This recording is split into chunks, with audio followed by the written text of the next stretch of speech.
حرم کی آواز اس کے اپنے کانوں میں بہت ہلکی آ رہی تھی۔ اس نے بامشکل زرد چہرے کے ساتھ سر ہلایا تھا۔ حرم نے اسے خود کے ساتھ لگایا ہوا تھا اور اب وہ اس لیے اس کے سوئٹ کی جانب بڑھنے لگا تھا۔ راستے میں بہت سے طلباء رک رک کر اسے سلام کر رہے تھے اور طالوت کی حالت دیکھ کر بہت سے تو اس کے ساتھ ہی چلنے لگے تھے۔ طالوت کے کمرے تک پہنچتے پہنچتے طلباء کی ایک بڑی تعداد اس کے ساتھ چل رہی تھی۔ وہ آج بہت دنوں بعد ایجنسی آیا تھا، اسی لیے سب اس کی جانب متوجہ تھے۔ دروازہ دھکیل کر وہ اسے اندر لے آیا تھا، پھر اسے بیڈ پر لٹایا اور سب کو پڑھ کر جانے کا کہا تو سب سر ہلا کر ادھر ادھر بکھر گئے۔ وہ پڑھ کر دروازہ بند کرتا طالوت کی جانب چلا آیا، پھر پانی اور اس کی میڈیسن لیے دیوار کے ساتھ لگے بیڈ کے سامنے رکھی کرسی پر آ بیٹھا۔ طالوت نے اس کے ہاتھ سے دوائیاں لی اور پانی کے ساتھ نگل لی۔ وہ اس کا ہاتھ تھامے بستر پر دراز تھا۔ حرم کا ہاتھ وہ چھوڑنا نہیں چاہتا تھا۔ تمہاری ناراضگی ختم ہو گئی کیا؟ وہ تو کب سے ختم ہو گئی تھی، بس تمہارے پاس آنے کا وقت نہیں مل رہا تھا۔ پھر آج کیسے آ گئے؟ میٹنگ کے سلسلے میں باہر گیا ہوا تھا، ابھی آیا ہوں تو سوچا کیوں نہ تم سے ملتا ہوا جاؤں، اس نے کہہ کر فون میں چند نمبر ڈال کیا اور اسے کان سے لگایا۔ پھر طالوت کے ڈاکٹر سے کافی دیر تک بات کرتا رہا، اس کی میڈیسن اور علاج کی بابت۔ سچ تو یہ تھا کہ ڈاکٹر کی بتائی گئی کسی بھی بات پر اسے تسلی نہیں ہوئی تھی اور نہ ہی اس کی باتیں امید افزا تھی۔ سب باتوں کا ایک ہی نتیجہ نکل رہا تھا کہ طالوت کے پاس زیادہ وقت نہیں تھا۔ سر کے پچھلے حصے میں پلتی رسولی کسی بھی پل اس کی جان لے سکتی تھی۔ ڈاکٹر نے پھر وہی مایوس کن باتیں کی ہوں گی۔ پہلے سارنگ اپنا سر کھپا کر گیا، پھر زاویار نے مجھے میری لاپرواہیوں پر کھری کھری سنائی، لیکن فکر کرنا وہ بھی نہیں چھوڑ سکا، اور اب تم بھی خود کو بلا وجہ تھکا رہے ہو۔ موت تو آنی ہی ہے، کیا تمہیں یہ سب کہنا ضروری ہے؟ حرم نے اسے بلند آواز کے ساتھ کہا تو وہ سر تکیے پر گرائے اسے دیکھتا رہا، پھر اس کا ہاتھ خود سے قریب کیا۔ حرم بھی اس کے قریب ہو بیٹھا تھا۔ تم آ گئے ہو تو لگتا ہے کہ موت بہت آسان ہو جائے گی۔ اس کی بات پر وہ خاموش بیٹھا رہا تھا، اس کا چہرہ بالکل چپ چاپ طالوت کو تک رہا تھا۔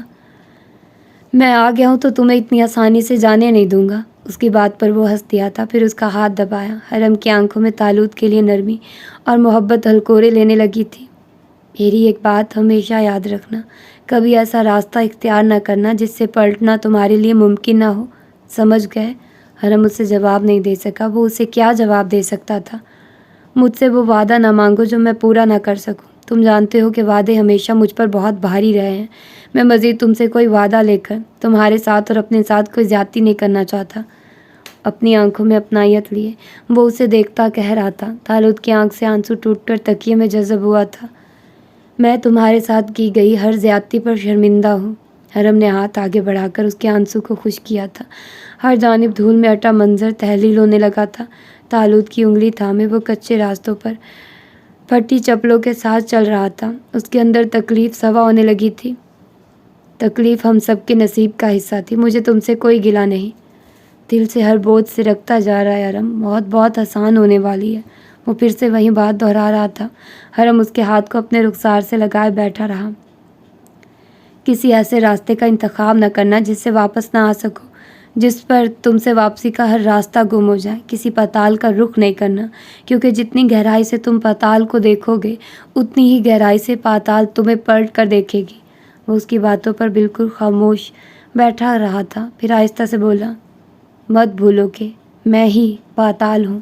اس کا جواب کہیں پیروں تک اب طالوت کی سماعت میں گردش کرنے والا تھا۔ بہت گہرا اور خوفناک جواب تھا اس لڑکے نے۔ میں تم سے وعدہ نہیں لے رہا، بس نصیحت کر رہا ہوں، اپنے اندر کی پاتال کو خود پر غالب نہیں آنے دینا۔ وہ مزید بحث کیے بغیر اس کے جواب پر سر اس بات میں ہلا گیا تھا، پھر کوئی کچھ نہ بولا۔ میں جانتا ہوں کہ تمہارا بولنا بنتا تو نہیں ہے، لیکن تم زاویار کو معاف کر دو۔ چیزیں ایسی نہیں ہیں جیسی تمہیں نظر آ رہی ہیں، زاویار بے قصور ہے۔ حرم کی آنکھوں میں کچھ بھی نہیں ابھرا، وہ خالی نگاہیں لیے طالوت کو دیکھتا رہا۔ میری ماں اور محبت دونوں مجھ سے کھو گئی طالوت۔ اس کے پاس اس کی ماں ہے، وہ اپنی ماں کے ساتھ خوش ہے۔ میں اس کے بعد اسے معاف نہیں کر سکتا، میرا دل اندر سے زخمی ہونے لگتا ہے۔ اس نے کہہ کر اسے دیکھا تھا۔ کیا اس نے کبھی تمہیں بتایا کہ اس کی ماں اسے بھول چکی ہے؟ طالوت کی آواز بہت ہلکی تھی، اتنی ہلکی کہ حرم کو لگا کہ اس نے کچھ غلط سن لیا ہے۔ وہ جو اس کے قریب ہو کر بیٹھا تھا یک لگتی پیچھے ہوا، بھوری آنکھوں میں ناسمجھی سی ابھری، پتلیاں ساکت رہ گئی۔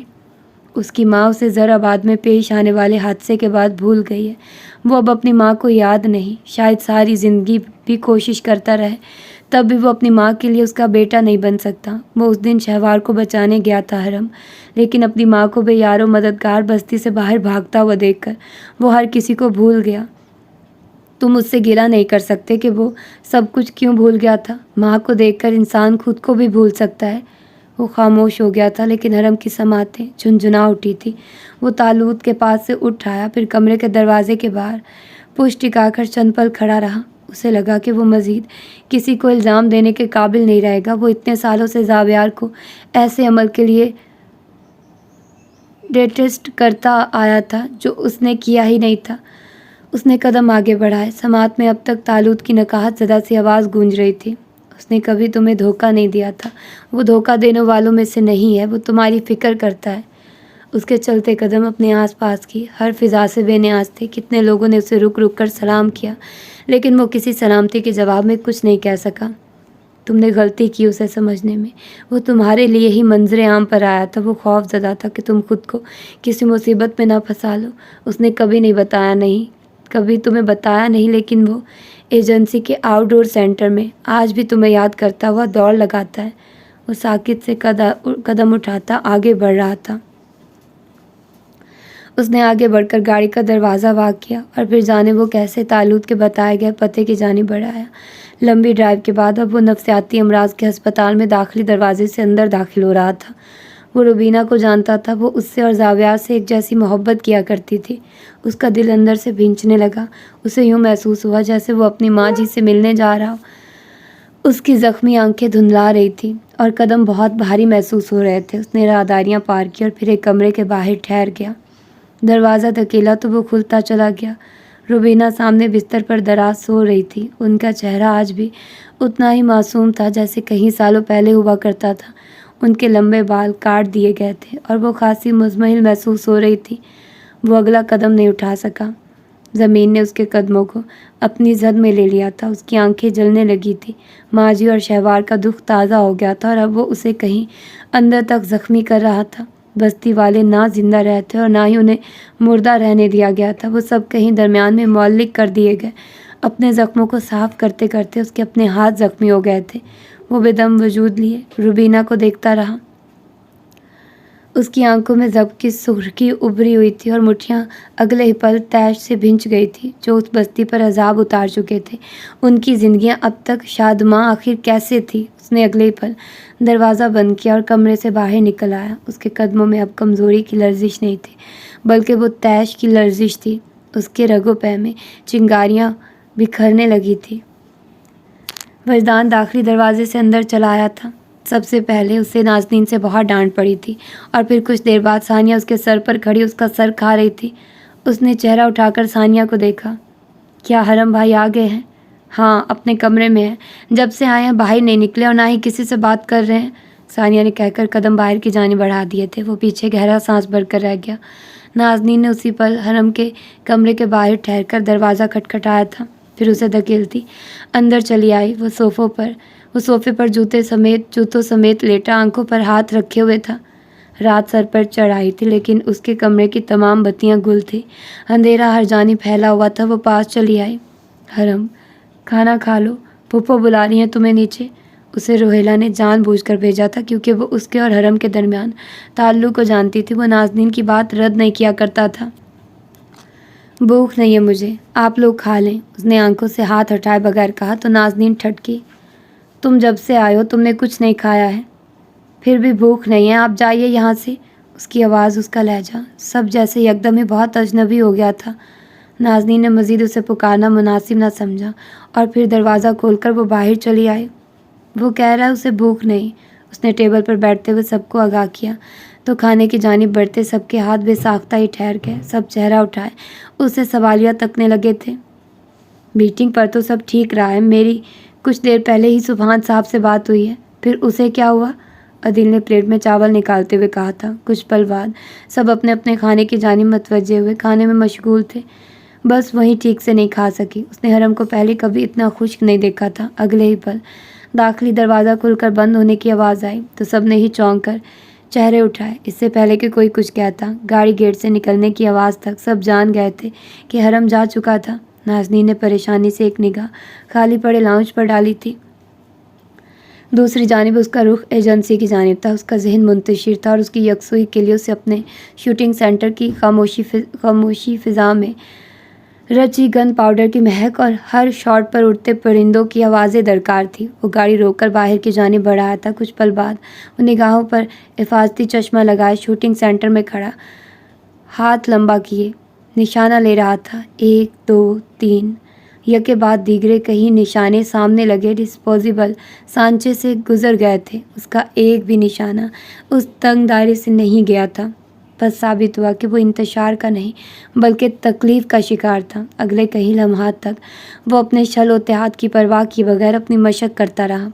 رات کی سیاہی میں ایجنسی بہت خاموش، بہت پراسرار دکھ رہی تھی۔ دور ریلنگ کے ساتھ لگ کر کھڑا طالوت اسے تک رہا تھا اور پھر وہ آہستہ سے مسکرا دیا تھا، کیونکہ وہ جانتا تھا کہ کئی سالوں پہلے کھویا حرم واپس آ چکا تھا، وہیں جو اپنے غصے کو کم کرنے کے لیے شوٹنگ کی مشق کا سہارا لیا کرتا تھا۔